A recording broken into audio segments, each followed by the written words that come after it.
Why is it that some YouTubers like me get paid $18 per 1,000 views while others barely get $1? What is it that I know that most people don't that gets me an 18 times higher CPM? In this video, I will tell you exactly how that works and how you can increase your CPM so that you can make more money. Okay, there's 5 key factors to increasing your CPM, and I like to call this the ANGLP format. The A stands for audience. The best way to get a higher CPM is to attract a high value audience. Now, what makes a high value audience? First of all, it's their location. You want to make sure to get views from tier 1 countries. These are USA, UK, Canada, and Australia. People in these countries have got high purchasing power, and that's exactly what the advertisers love, which means they'll be spending their money there because they can make a profit back in return. Because where does the CPM actually come from? Well, you've got advertisers on YouTube. The advertisers have a budget to run YouTube ads, and their one and only goal with that is to make a profit. So how much of their budget they're willing to spend on your videos depends on the profit they can make back in return. Which means the more profit an advertiser can make when running ads on your videos, the more they are willing to pay, which leads to a higher CPM for you. So the more views you'll get from these tier 1 countries, automatically the higher your CPM will be, no matter what type of content you upload. Which brings us to step number 2. How do you attract these high value audiences in the first place? Which is what the N stands for.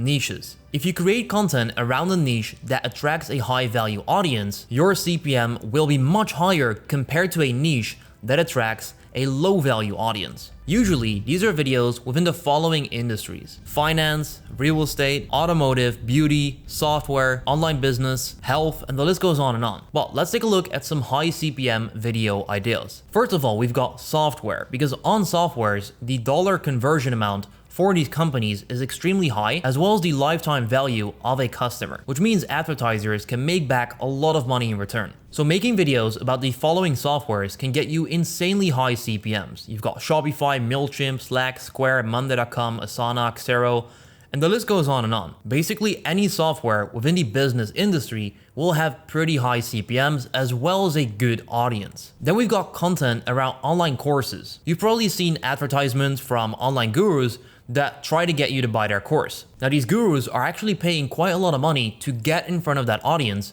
because once they get a sale, they'll have a lot of profit, which means they're willing to pay premium ad rates to get in front of that audience. So if you make videos about Amazon FBA, Shopify dropshipping, YouTube automation, software as a service, SMMA, copywriting, affiliate marketing, your CPM will be pretty high because you'll get advertisers that are willing to get in front of an audience that watches these videos because they can sell them courses and make back a lot of money in return. And that is the exact same thing for all of these following categories as well. You've got legal, finance, web building, and then within these, you've got all of these specific topics that will get you a high CPM. I've actually got one of these videos myself, which, as you can see, the RPM is $73, which is ridiculously high. In fact, the CPM is even $200 over the lifetime of me uploading that video, which in total right now is generating me $700 and it's currently making me about $20 up to $30 a day, with only around 100 views a day. But it's not just that makes up your CPM. There's a few more things that you can add on top of this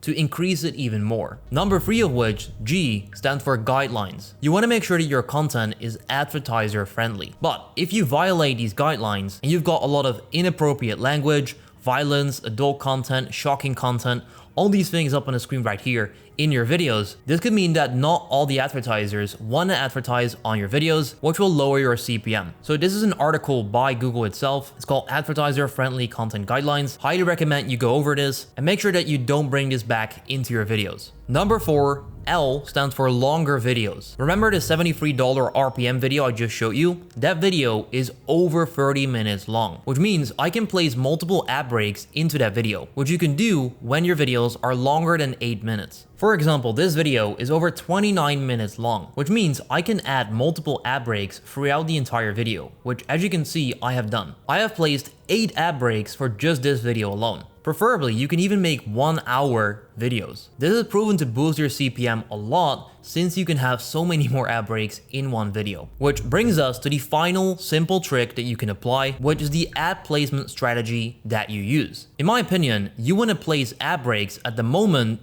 where you've got the highest retention on your videos so that most people will see that ad. For example, this video right here, this is the audience retention graph. Looking at this, I should probably place an ad right here at minute 13:51. So right here, I've got this ad, which is currently at around 15 minutes. I should probably swipe that back to minute 13:51, and there we go. So the more of these strategies you apply, the higher your CPM will be. Let me know if you've got any questions about this. I'll be more than happy to help you out, and then I'll see you next time.